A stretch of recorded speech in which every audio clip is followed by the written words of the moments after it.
You're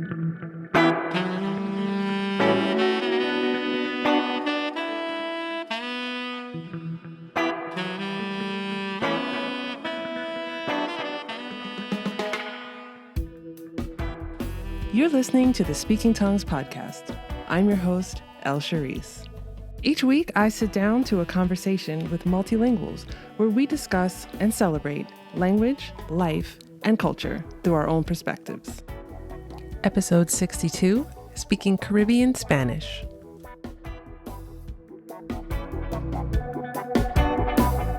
Hello, language lovers. Thank you for joining me for this episode of Speaking Tongues, the podcast and conversation with multilinguals. Today, I have the pleasure of speaking with Tamara, the founder of Spanish Consulsa and the host of the Learn Spanish Consulsa podcast. And this week, we're discussing her language of Caribbean Spanish. If you're listening to the show, then you surely know that Spanish is one of the most widely spoken languages in the world, with over 500 million speakers. Spanish also has many regional dialects, the Caribbean dialect being one of them. Beyond Puerto Rico, Cuba, and Dominican Republic, this region also includes the Caribbean coasts of Colombia, Venezuela, Mexico, Panama, and others. In this episode, Tamara tells us how she first came to the Spanish language through fitness and music, and then furthered her abilities in Spanish through traveling to places in the Caribbean region. We talk about music and lyrics in salsa and bachata songs, and we take a quick detour into talking about some of her favorite musicians in these genres. Tamara talks to us about how she was able to learn the Spanish language on her own, largely without needing to rely on structured courses and classes, which in my opinion is incredibly admirable. We talk about indigenous and African words and language usage in the Spanish spoken in the Caribbean, accents throughout the region, including how the pronunciation differs from country to country, and we discuss the importance of understanding Caribbean culture beyond the resorts, the sun, sand, and sea. Big thanks to Tamara for this thoughtful conversation and for sharing your journey with us. If you enjoy this episode, don't forget to subscribe, rate, and review the Speaking Tongues podcast on Apple Podcasts, or like and subscribe to my YouTube channel so that other language lovers like ourselves can find the show. And if you've been a longtime listener of the show, or even a recent listener, you can now support the show on buymeacoffee.com. Links to all platforms are in the show notes. Wepa, let's chat. Welcome back to another episode of Speaking Tongues. I am here today with Tamara. How are you today, Tamara? I am great. How are you? Thanks for having me on. I'm great. And I'm so excited that you had an opportunity to join me for this conversation.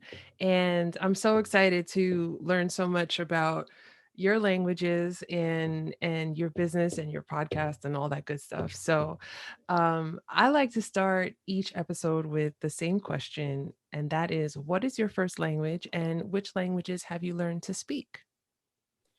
Okay, so my first language is English. I was born in the US from the East Coast, so that is my first language. I know some people like to say that, AAVE is their second language, but I don't really go there. There is some code switching that happens. I learned like with my first job that like, oh, this is like you guys speak a different English. But English is my first language. I learned Spanish. I was first exposed to it in school, but as an adult, I really put more effort into learning to speak it anyway. So English and Spanish. I've dabbled in Portuguese. I still think I'm fairly a beginner in Portuguese, although because I speak Spanish, it's a lot easier for me to understand. And I speak a little Portuguese, but I haven't done a lot with it lately. And the last one is Arabic, but I'm a super beginner. I took 2 semesters of Arabic in college, and we really didn't get past the alphabet, quite honestly. And I started picking it up because pre-pandemic, I had planned to go to Egypt, which did not happen. But Oh. but I am still. I have this desire. It's on my back burner to learn Egyptian Arabic, specifically that dialect. Mhm. So yeah, so basically Spanish and English, but also aspiring to speak better Portuguese and Arabic. That's exciting. I think Yeah, that's exciting. yeah, and Brazilian Portuguese too. So to be Yeah. clear. Yeah. And that's kind of cool because I think, I'm not a linguist, but there, at least Arabic has a connection to Spanish as well. Like, did you Yes. notice any of those connections? Like, I guess, throughout your Spanish studies and whether, you were in college or now just picking up Arabic again?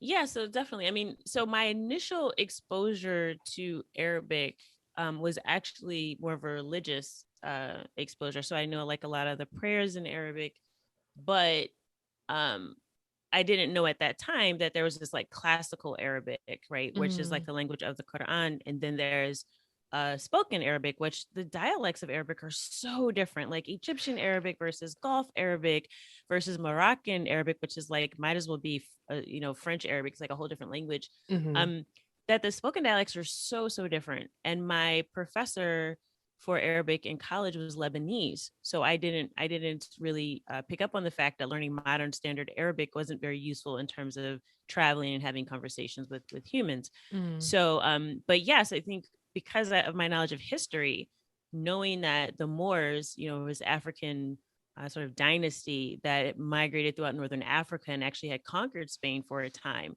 mhm. that whole, not only through trade, through the history of those cultures being so close together, kind of mixing together, that yes, there's a lot of influence. So there are several words that you'll find that are in both languages. So I think that sort of that history of the African Muslims who conquered that part of Europe for some time has a lot to do with it, as well as the trade routes between those areas. Yeah.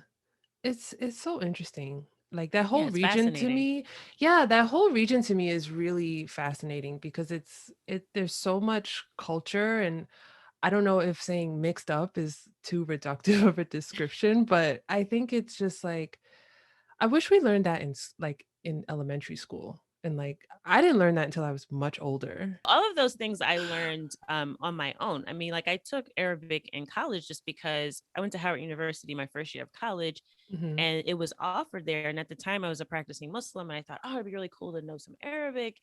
And I didn't really um, learn most of what I know about history and culture from school. I mean, it was mainly through my own study, Mhm. learning about African history, learning about the history of the region, learning about the history of Islam, that I learned those things. What languages did you hear when you were growing up?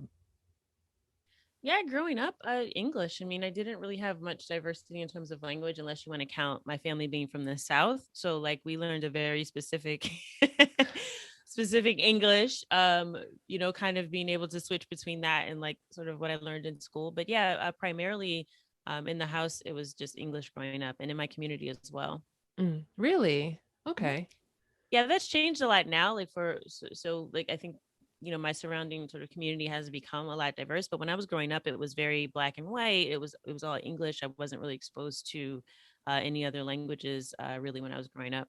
Hmm. So when you were in school, and I guess going back to maybe your first, second language lessons that you had, whether it was junior high, high school, um, what languages were you offered when you were in school, and which ones were you interested in?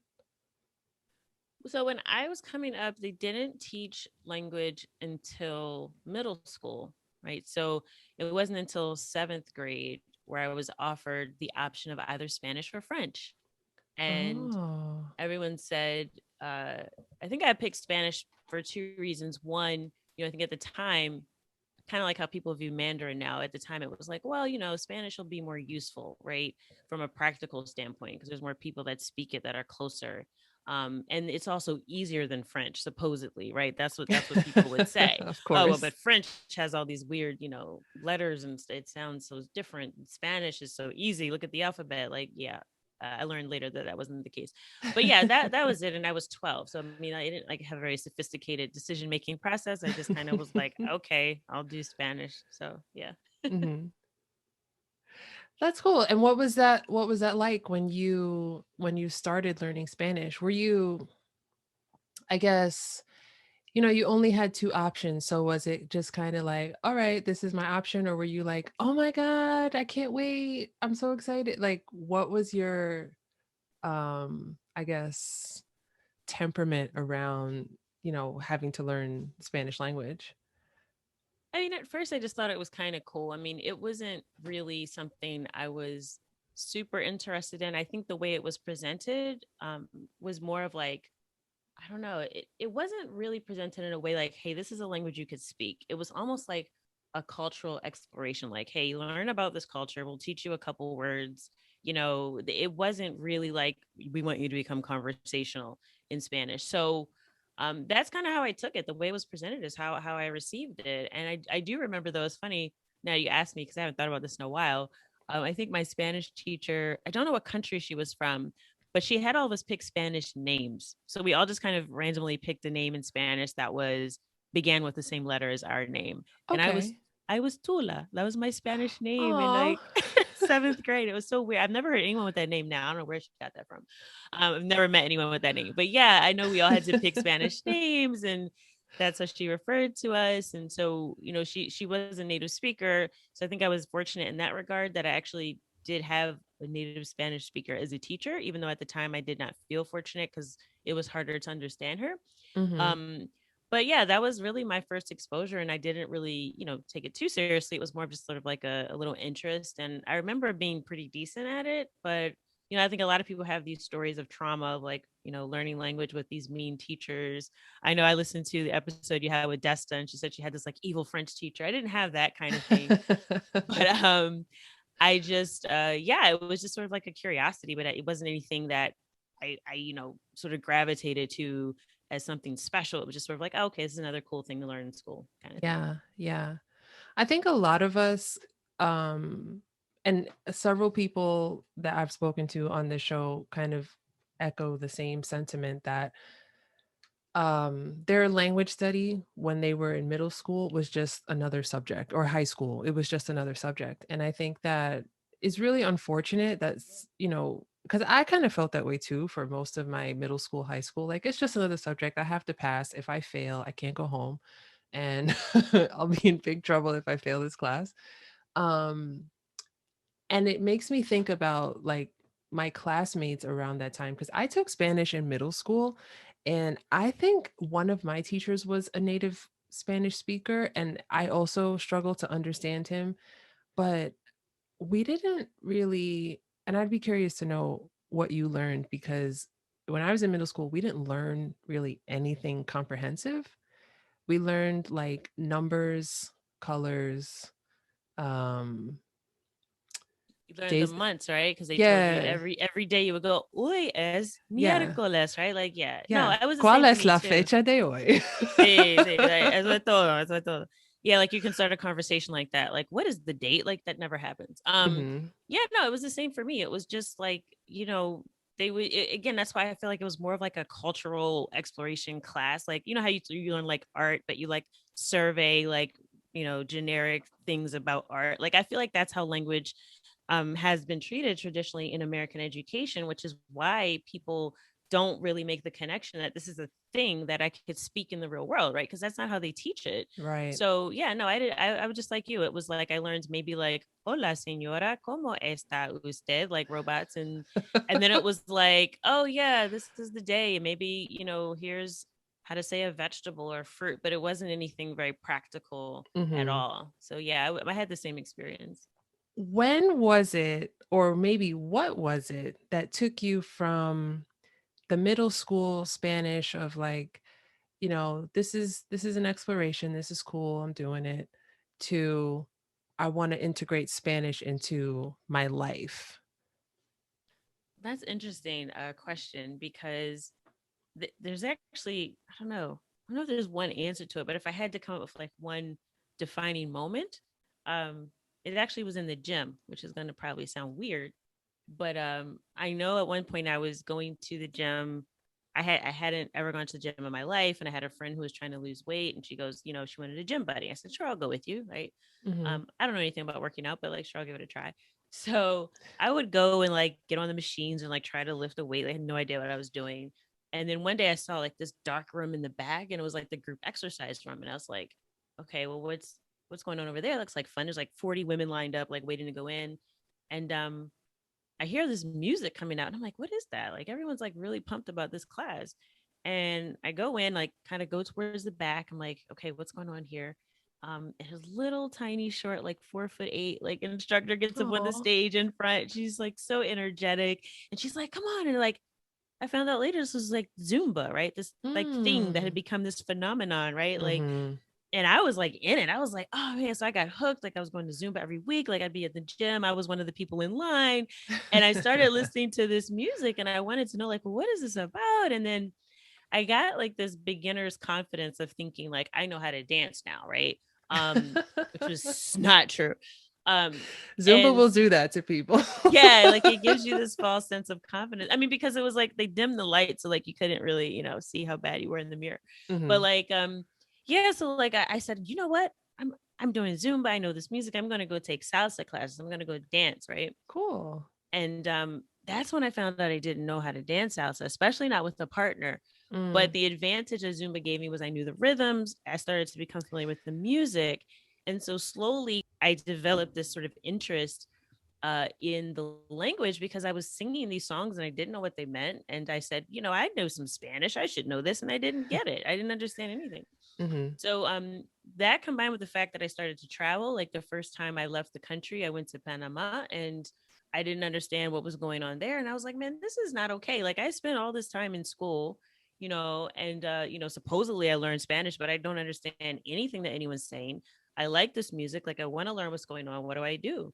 So Hmm. I think just kind of through that process of deciding to recommit myself to learning the language for real, right? Learning it conversationally, and then traveling and dancing, it just sort of all came together and it became a part of my life. So for me, I think it was more of like what I would call more of a cultural immersion because Hmm. it's not like Spanish was this thing I was trying to learn that was apart from my life. It became a part of who I am. It's like these are the songs that I sing when I'm having a bad day or when I'm celebrating or when I'm about to go out for the weekend. Like I want to hear bachata, I want to hear reggaeton, I want to hear salsa. So like this was just who I was. It wasn't something I was trying to do Hmm. and trying to learn. So it just for me it was natural. It sort of just became a part of my life through the music and through the dancing and travel. Right. Had you not heard those styles of music before, or were you just in that moment where you heard them and they inspired you for the first time?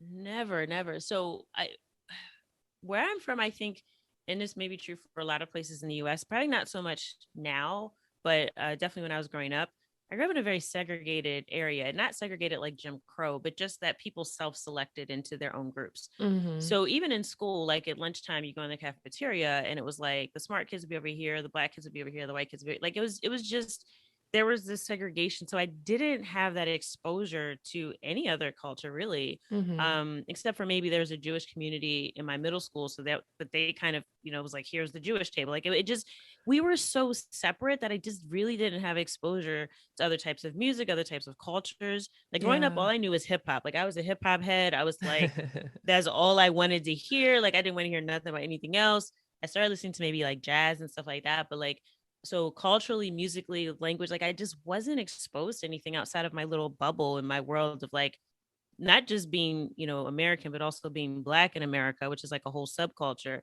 That's all Mhm. I knew. So no, I Yeah. had never heard any of this other music because I would have been like, what is that? Like, wait, this was like a crossover song or whatever, which happened very rarely. But no, I wasn't exposed to any of it before that. Wow. When you did find this music that inspired you and inspired I would say, and you tell me if I'm wrong, but it sounds like it was like a major turning point for you. Yeah, I mean, and so anyone that dances salsa can tell you that when you start dancing, you become an addict and you become part of a community simultaneously, right? There Mhm. is no casual salsa dancer that I've met. Usually those people are people who went through that phase where they were dancing a lot and then they, sort of got a life after and started maybe, doing other things and now they only dance occasionally. But I have not met anyone who just was like, oh, I just kind of dabble in salsa. Like it consumes you. Mhm. So I kind of became a part of this community. It was what I did every weekend. It was the music I listened to during the week. Like I was going out 3 and 4 nights a week to dance. Like it wasn't a casual hobby. That's so exciting. So yeah, it's all encompassing.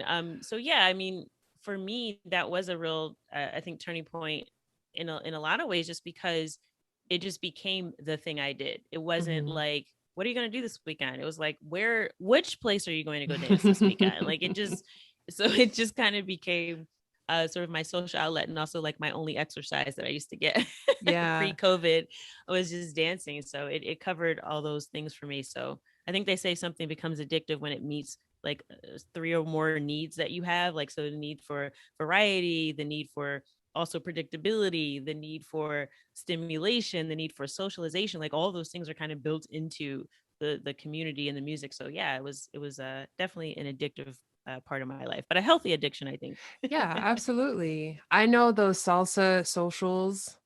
That's a tough sentence to say. I know that those salsa socials, they are very lively and they're a lot of fun. I mean, it's like I don't know how it was by you, but here in New York City, you could go to a social on like a Friday night, maybe like 6, 7 p.m. or later, and it's like going to a club.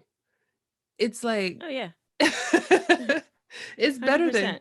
it's better than going to a club because you're actually learning something and you're meeting people with the same interest. You're not like, you know, hopefully encountering anything sleazy or, unwanted, but that's really a lot of fun. So, what were some of the methods that you were able to use in this time since, you went to Panama? How were you able um, to learn the language? Well, for me, like I said, it was a lot with the music. I would listen to songs. I would get curious. I'd be singing and I'd go, okay, what was that word? Or okay, I didn't hear any, I didn't understand any of that. Like, what's going on? And I would look up the lyrics. I would often find a lot of the lyrics were incorrect. A lot of the translations of lyrics were even worse. Like, we won't even go there. So I had to develop really my own process for this. So what I would do is I would find tutors online that were from these countries. I spent a lot of time talking to folks in Dominican Republic before I ever visited there, talking to them online, like, hey, like there's this bachata, me encanta. Like, I love this song. What the heck is he talking about? Because I'm looking in the dictionary. Google Translate was garbage. Like, I don't understand. What is a cacique? Like, there's this guy who always says el cacique. And I'm like, who, what is he talking about? And I find out like these songs aren't in the dictionary because they're very specific to Spanish from the Caribbean. Cacique means chief. It comes from the indigenous language there, not Spanish. So anyway, like I had to go through this whole process of like digging into these lyrics, and through that it was like a real window into the culture. So I was learning about Dominican Republic, I was learning about Puerto Rico, I was learning about Cuba, like through the songs. And that was really what opened the door for me to have these conversations with people from these different countries and find out more about them and the culture and really dive into it through Mm. using the music. So I would be singing along with the songs, even though like I cannot sing. So do not ask me to. It'll be a disaster for everyone and they will turn off your podcast. But but yeah, like if I'm in the shower, like I'd be singing, Vivir mi vida, like just whatever I was listening to.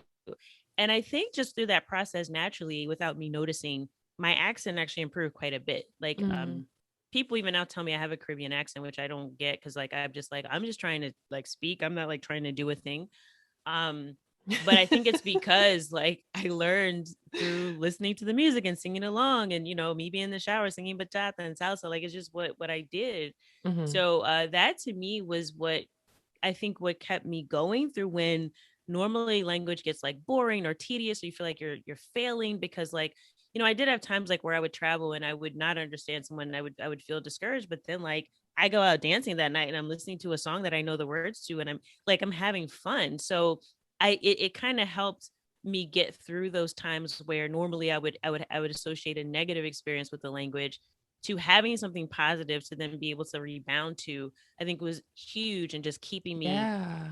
in it for longer, because otherwise I think I would have given up, because I'm, recovering perfectionist. So like I don't want to screw up. Like I don't want to sound like a gringa. Like I want to sound like I know what I'm talking about, right? So like yeah, I would have probably given up if it wasn't for the music. Yeah.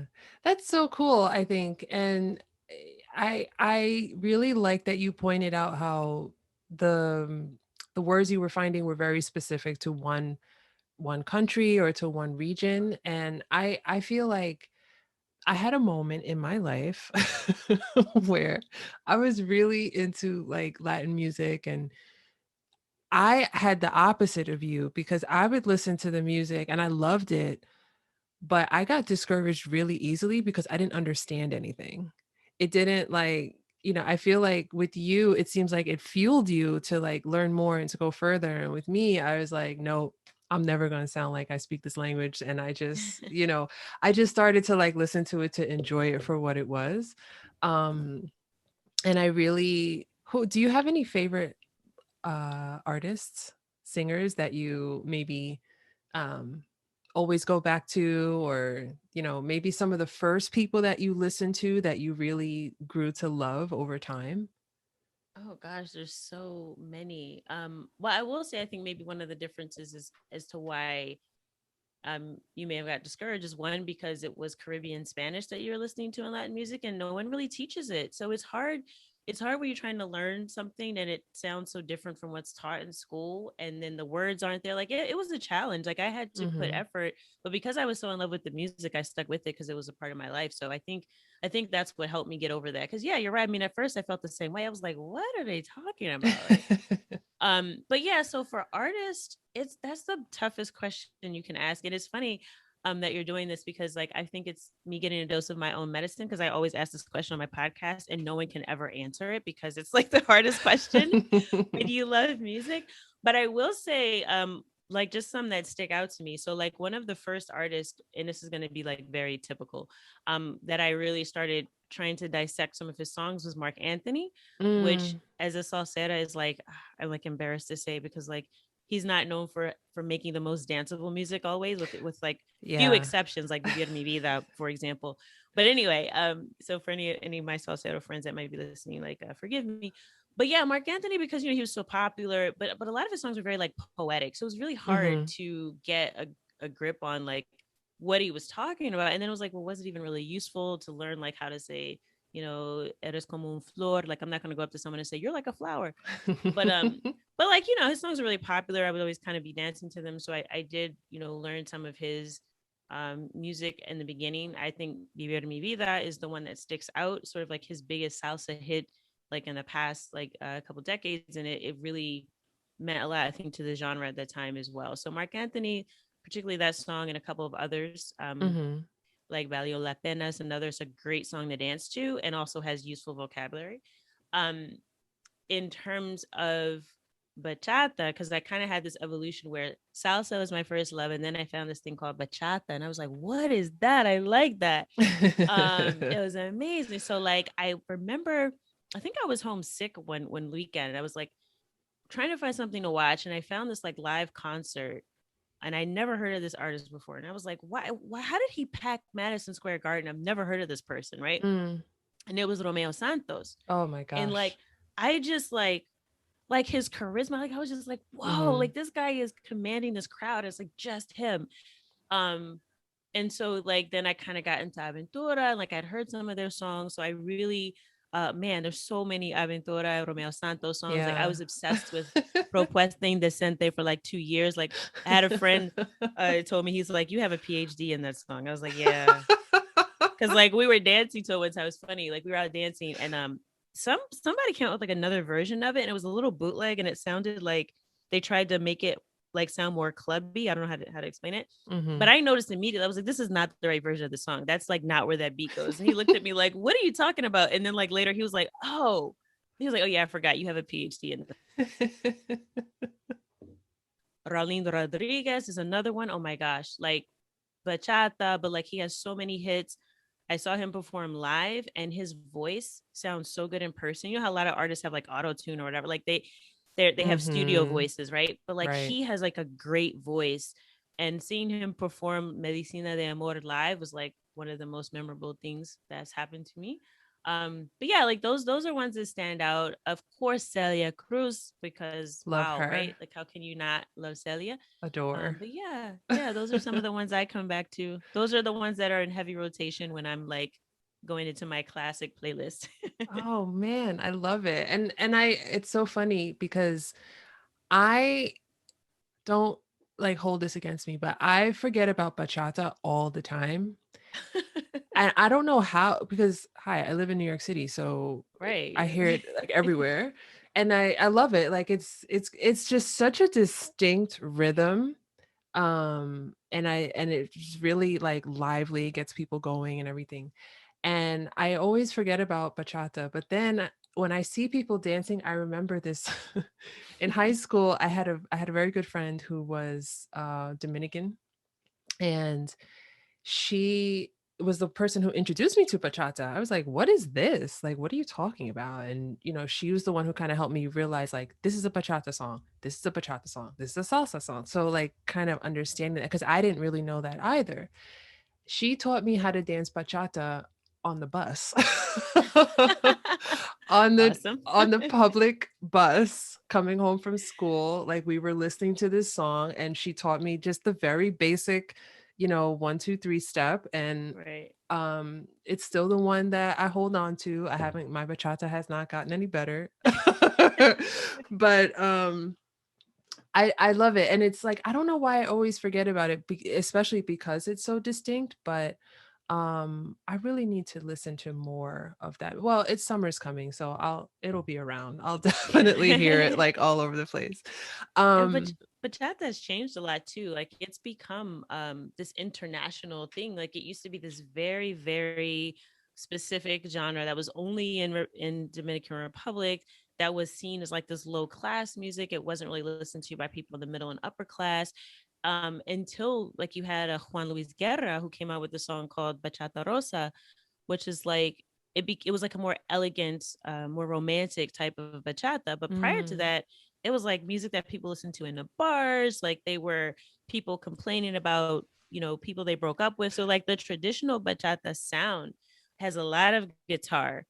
Is very like distinct, but it has changed quite a bit. And yeah, like so some of the newer bachata sound very different, but bachata is actually known for its bass line. It's like a boom, it's like mhm. so, but people recognize it for the guitar, but it's really the bass line that defines it as bachata, which is something Absolutely. that I found out in musicality. Like, oh yeah, that's actually I didn't think of that because everyone focuses so much on like guitarra because it's like so prominent. Mhm. But yeah, but I love bachata. I could talk about bachata forever.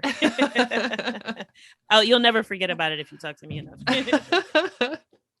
I love also hearing that, and I don't know, um, I feel like we're gonna get off topic, but it's okay. We can always edit. Um, I also love what's happening with cumbia music, and how cumbia was, well, what my Latin American friends have told me is that this was like country music from like their parents' generation, and it wasn't really like the coolest thing.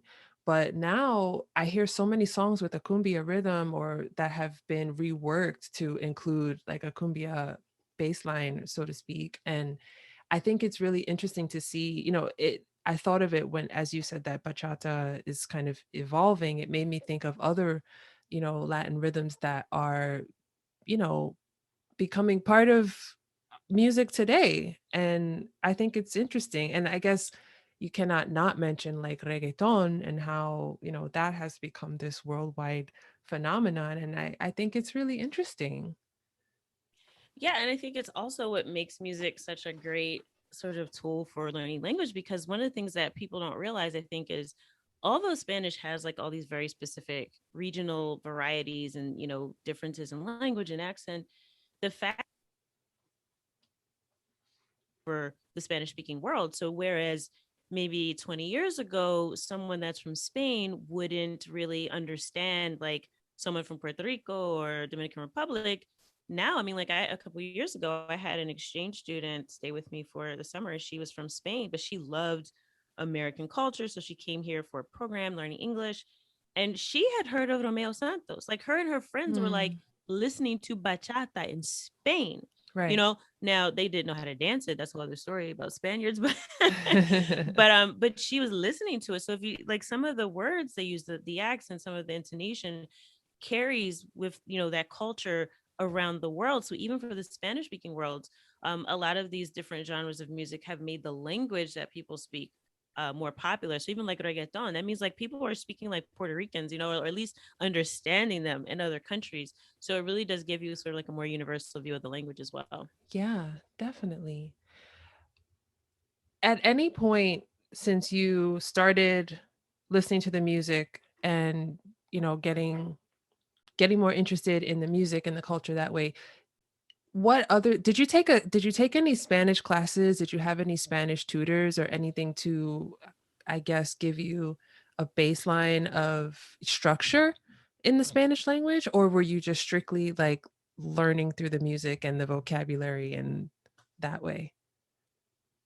When you say the word structure, like it makes me instantly bored. I think this is because my brain, the way my brain works, I have like an ADHD brain. So like for me, structure automatically makes me disinterested. So, but that's not to say that I didn't, study different things at different points. Like one of the things I do a lot when I travel is I would always like just find the language school that's in the place I'm traveling to, and like take a class there. Even if I'm just there for like a week, like I might, like when I went to Costa Rica, like I took a class, like they have conversational classes you can kind of drop in and drop out. So I would do that, and like inevitably they'd have a focus for that week, or they would test you and say, okay, this is your level and this is your class. When I went to Panama, I took a class and they were doing el imperfecto, which is like the past tense in Spanish. So when I travel, I try to take advantage of those opportunities to learn as well, which a lot of people might think is boring, but I love learning. So when I travel, I go to school. Like I don't know why I do that, but I do. And also because a lot of the language schools also hook you up with like excursions and things, so it's like a lot of fun and meet people. So, but especially when I'm traveling solo, I like to take classes. Mhm. Um, Other than that, like I have tried, I think, almost everything. So when I really tried to learn again on my own, I just kind of looked, well, what's out there, right? So at one point I joined the Add One challenge, like when that was like a thing. I mean, it still is a thing, but like when it was more in its earlier days, I did that, like the 90 days to speaking to a native speaker for 30 minutes or something like that. I did Pimsleur, which I really liked because I would listen to it. I would be on my way to work. I popped the CDs in, so I'm really dating myself. And I would be able to listen and repeat and talk, speak Spanish without a person in front of me, which I think was good in helping me get over, this idea like I'll sound silly like when I start talking to someone, right? Mhm. I probably still did at first, but like, I had that practice on my own, kind of talking in the car, listening to the program. And I mean, like, I think I tried, like, I downloaded every app, like, I've tried almost everything. But the ones that kind of stick out are the ones I actually got through, like, was like Pimsleur, or doing some of those programs when I was traveling. And Mhm. then, I also just did a lot of speaking Spanish. Like, what I would do when I prepared to travel, like, for instance, before I went to Costa Rica, I went on italki, and I looked for tutors from Costa Rica so I could talk to them before I got there. One, just to find out like, hey, where can I find the good food? Where should I go hang out? But also to get used to their accent, right? And to Yeah. hear them speaking, and also to like to learn a little bit more from someone that's living there, from their perspective about their country, about the culture, um, was really helpful. So that was kind of one of the little tricks I would do, like that would really help me get ready before I travel, Mhm. to get used to an accent. So I kind of just was, it was more free form for me. Like I really followed my interest at the time. And if I would come across something I was struggling with, like I don't know, maybe the past tense, and there was something I was getting hung up on, I would notice that in my conversations, or when I would come across it in song lyrics, and I would ask questions like, I don't understand why they're using el imperfecto and not el pretérito. Explain this to me. Like, I need to know. Like, so I would deep dive on stuff when I would get frustrated from not understanding it. So I think a lot of my study was driven by my own mistakes and my own frustrations when I couldn't understand something I encountered. So Mhm. that's kind of how I did it. And I think it worked out pretty decent. So I didn't follow a very formal curriculum in that sense. Mhm. Um, but at one point I did take a class at a community college, but it did I didn't find it very helpful. It was taught by oh gosh, there was a Korean professor, and everyone in the class was like retired, because at community college you could like take the class for free, like if you're Mhm. retired. So I was in there with like a lot of retired people listening to a Spanish Asian accent. So I don't know. That was a class, but I didn't find that super helpful. That really makes me laugh because did you ever see the show Community? No, I haven't. There is a character called Senior Chang. He's played by Ken Jeong, the comedian, Mhm. and he's I believe he's Korean. I'm not 100% sure, but he's a Spanish teacher at a community college, and His classes are terrible, but of course it's a sitcom, so not a sitcom, but it's a TV comedy, so it's played for laughs, and he's really brilliant in that role. But as soon as you said it, I just thought of this one moment in like the first couple of episodes where he starts calling himself like El El Tigre Chino or something like that. And it's just, if you ever get a chance, and even if you like just Google some clips, like it's really, really funny. He's just brilliantly funny. Oh, I've got to Um check that out. but I think that is really admirable that you were able to learn Spanish on your own in this way. And um I think that I like to ask questions like that because, well, number one, I think a lot of people, particularly like my age, a little older, tend to default to taking a class or taking a series of classes.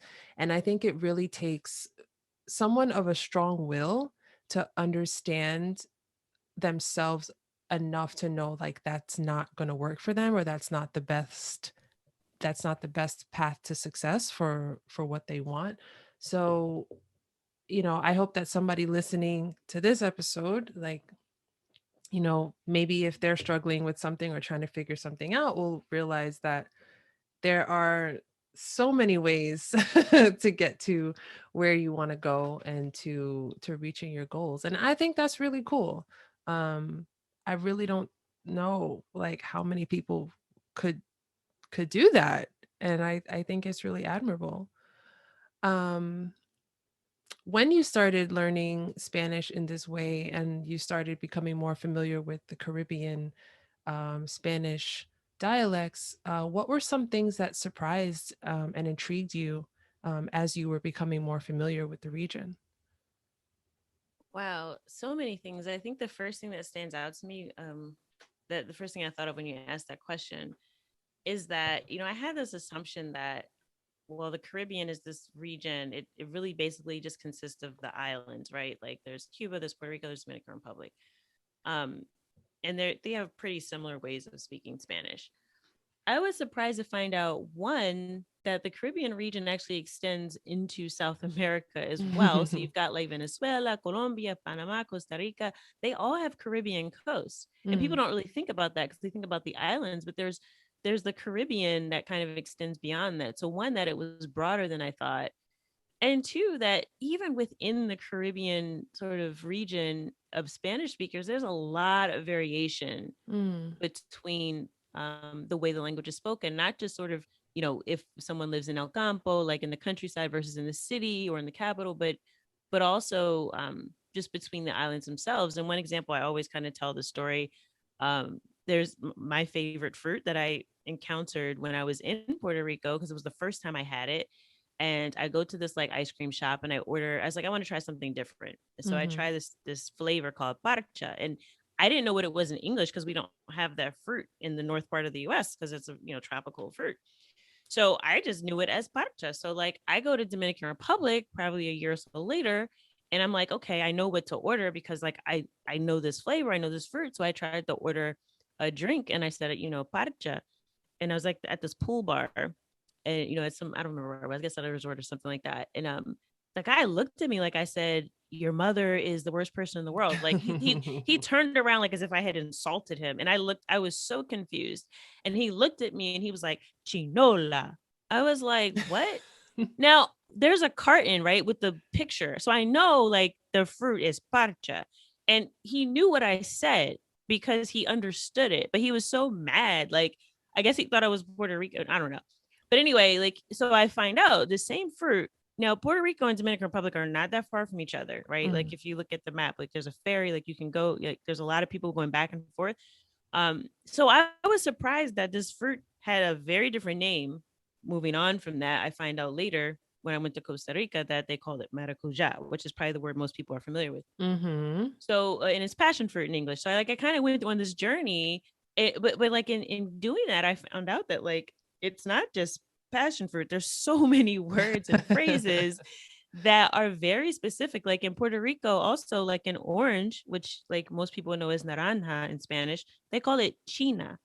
But you Hmm. might be thinking that's Chinese. Like, why are they calling it? And there's like this whole story about like how they're that at the market they used to have oranges in these boxes that said China on the side, so people started calling them Chinas. I don't know if that's true, but like there's all these things, right? Like that happen within these countries that give the languages so much variation that I was really surprised because I just kind of assumed they're so close. How could it be so different?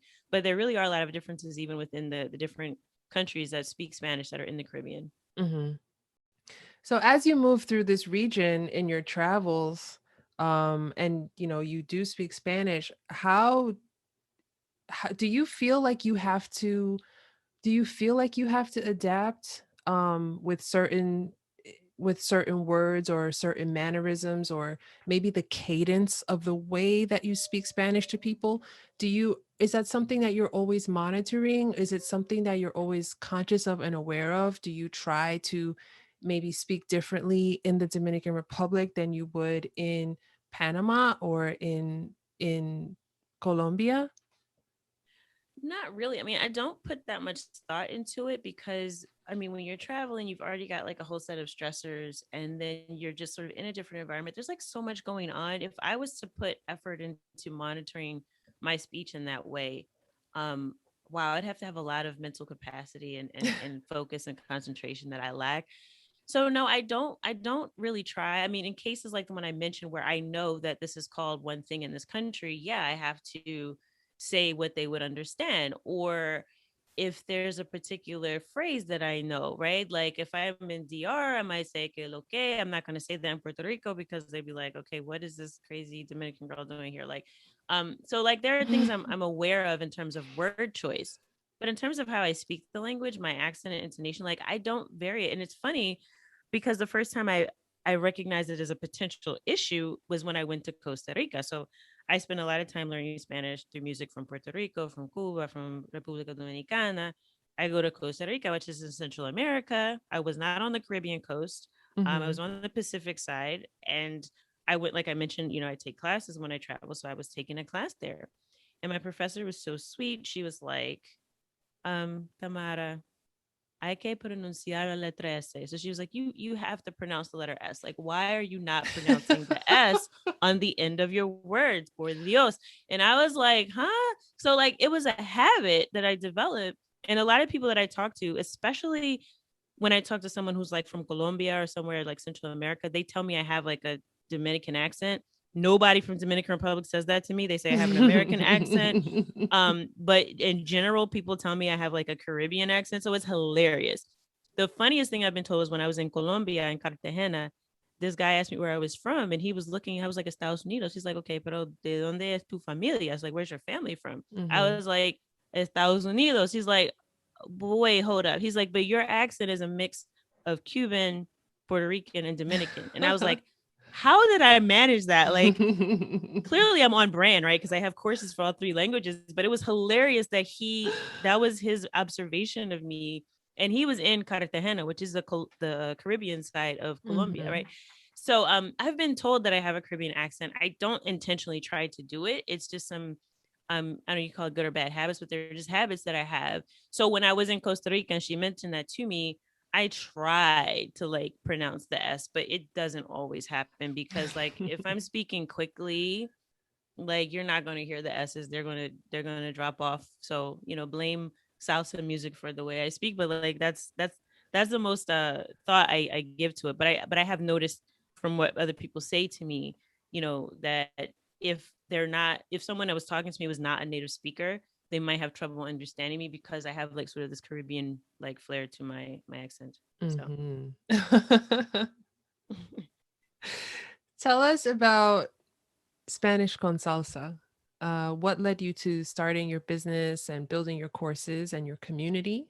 Tell us about your students and what that process of helping them to learn Spanish looks like. well, for me with Spanish con salsa, it was really obviously like a natural progression of sharing the way that I learned. That's how it kind of started. It was like, well, I have collected all of this amazing information that is not available anywhere about the music, about the different regional varieties of Spanish. and I wanted to find a way to share that and formalize it more. So I tried many different things. I'm an experimenter. Mm-hmm. Um, but one of the things that I really have enjoyed about um, Spanish con salsa is 2 years ago when I started my podcast, which is Learn Spanish con salsa, um, because I just love podcasting. And that was something else I didn't mention earlier when you asked me about how I learned. I did spend quite a bit of time listening to podcasts, and there weren't that many at the time, but it was something that I loved because just being able to listen to conversation, I think, is really important when you get to like the intermediate level and you're trying to learn. You have to hear the way people talk in conversation, like we're doing right now, you know. Mm-hmm. So it's different than like a song or other ways of learning or like a course. So I really did love podcasts. So when I started my podcast, it's one of the things that has really helped me, I feel, connect with people. And at the root of the thing, I don't consider myself a teacher. I'm a language coach. I actually got certification in language coaching because my Cool. goal is really to help people learn how to learn, or to set goals and to make progress without feeling like I've got to just like get this grammar book and get all this stuff perfect and drill myself or whatever. Like, just to give some of the things we've been talking about, like the context of the language, adding in the culture, adding in travel, adding in experiences, talking to people, finding things that will make the language interesting for you. So a lot of what I do is more getting people to break out of that traditional education model of going to take a class and learn how to develop a way of learning that works for them. Mm-hmm. And also encouraging people, because it can be so hard when you're learning any language, right? Like, you get discouraged, you've got these peaks and valleys, you've got times where you feel like you got it, and then you have an experience and you go, okay, I don't got it, right? Like, it's such an emotional roller coaster. I think, at least it was for me. It still is for like Arabic. Oh man, don't get me started. So I think that it's important to have support, and one of the things that I think really has helped me as well is just, connecting with the community, which is really hard to do, right? I mean, it's not easy at all to build a community, but I've kind of stuck with it because I think it's so important. So that's what I emphasize in terms of Spanish con salsa, in terms of our membership community. But I also have the course, which is creatively named "Learn Spanish with Music," that kind of goes through how I learn Spanish with music and gives some more resources and tools, and also focusing a lot on listening comprehension, which is something you mentioned, Elle, that you struggled with listening to songs. I really kind of break down, like, this is how you use music to learn. Like, we're Mm. not just Googling lyrics, and like watching poorly put together YouTube videos. Don't get me started on those YouTube lyrics videos. Like, we're actually being intentional about it, and finding out how to really get to the point where that song that you didn't understand at the beginning of the week, by the time you go through one of the lessons in my course, you're singing along and you know exactly what they're talking about. Mm. So that's kind of the process that I take people through, because I think when you feel like you can't understand, it's such a huge barrier to fluency. Because you think about it, if you think, right, that you're not going to understand someone when they start talking to you, what are the chances you're going to start a conversation with them? Right? Mm. Like, zero. Like, because you don't want to be embarrassed. As adults, we have this, we think we're smart, we know we're supposed to have it together, we're supposed to know what's going on. Right, It's right. very uncomfortable to be put in situations where we have no clue what's going on, and to still retain some type of self esteem. Right? So that's one of the huge barriers. But I think until you have that confidence that you can improvise in conversation, that you understand what someone is saying, that you can at least have some tools to figure it out when you don't understand everything, that is really, really an impediment to becoming fluent. So I focus a lot on that as well Mm-hmm. in the course. So yeah, that's how it developed. It was just helping people with the way I learned, applying what I learned in my language coaching course and applying it more to a group coaching model within our membership community.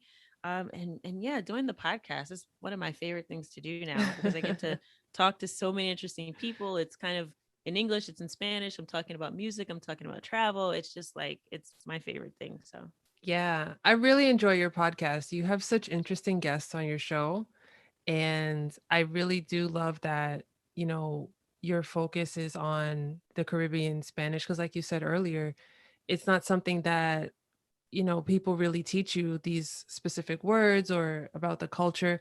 And I have a thing where, like, just personally, I feel like I like to see anybody going into the Caribbean region and actually showing the culture and showing the history and talking about those things, because I think it's so easy, especially for Americans, to just look at the Caribbean like as a playground and a place where you go and you relax and you take time for yourself. And I think that very often people who are on holiday, um, they forget that, okay, there are people here with lives, they're raising their families, they're taking care of their loved ones, and they're getting on with their life. So their, their home is somebody else's vacation. And I think it's really too easy for people to see things like that. So I'm always happy to see someone who's putting a positive light on the Caribbean region for the right reasons, and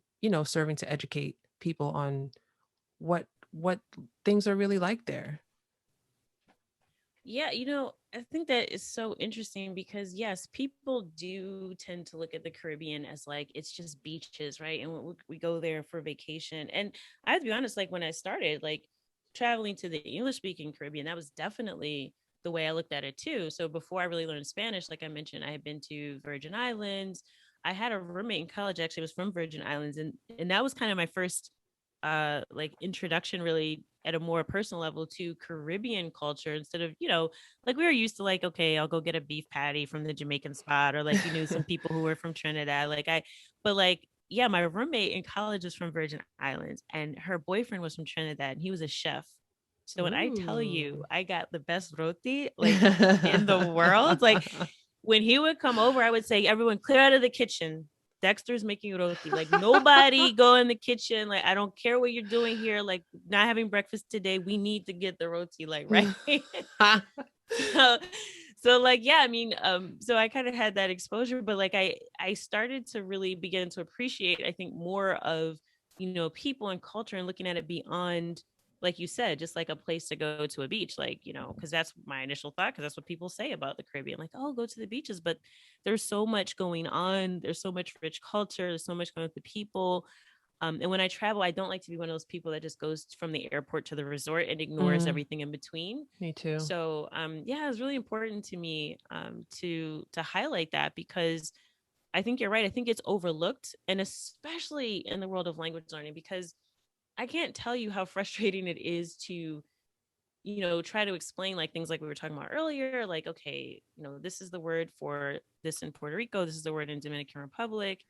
And I do think it's important when you travel to not just be that person that goes for the leisure and actually does, try to do something um, to give back or at least to be aware of where you are. One of the things I did when I went to Panama is the school that I attended. They actually had a program you could volunteer. So I volunteered for a day, sort of like helping take care of these animals that they were sort of recuperating, who got injured in the wild. They were going to get them together so they could return to the wild. So like I remember like we made like treats and stuff for like some of the animals there.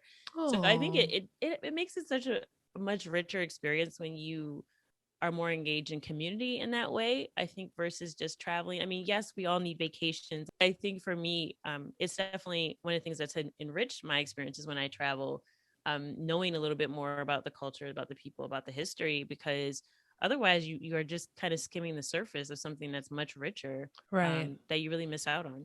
right. Um, I think of something else that you said about a word. I don't remember what the word was that you said, but it's used in Puerto Rico, I think you said, but it's actually not of Spanish origin. And I think I haven't been to Latin Caribbean yet. I will get there. I haven't been there yet, but I think that's an interesting thing to note as far as like a historical thing. That it's I think it's easy to get on a plane and say I'm going to the Dominican Republic and they speak Spanish there, but also taking into account um, languages. I mean, the Spanish language and the words in the language that have come from African origin or, um, you know, um, native. What's the word I'm looking for? Native origin, Indigenous. indigenous origin. Thank you. And take that into account as well, and how those factors have influenced the language and the culture. So yeah. Absolutely. I think that's one of the things also that surprised me as I've been learning about the different variations of Spanish. And even like Mexico, which is, not something I'm as familiar with, like Mexican Spanish. It's not really my thing, so to speak. But I have learned that there are so many indigenous languages in Mexico. Like there, Mm-hmm. I think dozens of languages, and the reason why Mexican Spanish is so different is because of that influence of, you have Mayan culture, you have all these other sort of cultures and indigenous languages that have mixed in with it, as well as English, because of course the influence from the U.S. You have that in Puerto Rico too. I mean, like it's just astounding. But I think that when you know something about the culture, it starts to make sense, right? Yeah. Like just like here in the U.S., like where we have an indigenous population that, if you hear most people tell a story, oh, they all died, right? Like the smallpox took them all up. But there's Mm-hmm. still a population of indigenous people in the United States, and they still exist. There may not be as many of them as there could have been, if history wasn't what it was, but there's still communities that are thriving. And in Puerto Rico, for example, the indigenous culture there is Taino. So there's lots of Mm. people in Puerto Rico who are trying to reconnect with their indigenous language and culture, some of the dances as well. When I was, during this whole COVID thing, I was taking a lot of like online classes, and I actually took an online dance class that was taught by someone who was from Puerto Rico, and she was Taino, and she very much was keeping, or is keeping, her indigenous culture alive, from the music to the way she dresses. I mean, so that exists still in a Mm-hmm. lot of the places in the Caribbean. And Dominican Republic, for example, the name of Dominican Republic is said to be, and I don't, again, I'm going by the oral history, sort of, I've been told, is Quisqueya. So if you see like a Dominican restaurant called Quisqueya, or if you see a Puerto Rican restaurant it's called Borinquen, where did those words come from? Those aren't Mm-hmm. Spanish words. Those are the words the indigenous people called Borinquen. And that's why you hear Puerto Rican say Boricua. That's from the indigenous culture, from Taino culture. It's not from Spanish. So it's not something that you will really understand Mm-hmm. unless you know something about the culture and the people, with the language. And when you're traveling, when you don't have that perspective, or when you just ignore those things and assume they're not important. Right. To me, they're vitally important to the identity when you talk to people, that it's important to them. So I think that if you want to have a respectful and intelligent conversation, you should make it your business to know about it too.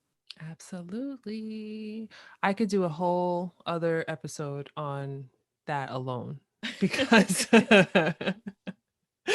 um but before I get carried away and talking your ear off about the Caribbean, please tell us where we can find you, where we can take one of your courses and where we can listen to your podcast. Wow. So my website is Spanish con Salsa. That is where you'll find all things Spanish con Salsa. So if you want to take either a one-on-one lesson, I have a team of coaches that are from various places in the Caribbean and some in other parts of Latin America. So you can take a one-on-one lesson. If you want to sign up for a course, it's more of a self-study course. You'll also find that on our website, SpanishConsalsa.com.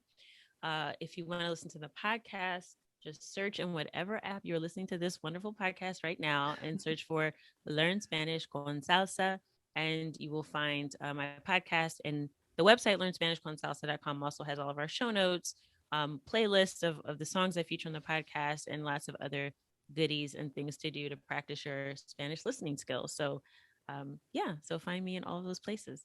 Amazing. I will add I will add those links into the show notes for anyone listening. They can just scroll and click and get to your platform right away and hopefully get in touch so that they can start learning Caribbean Spanish as well.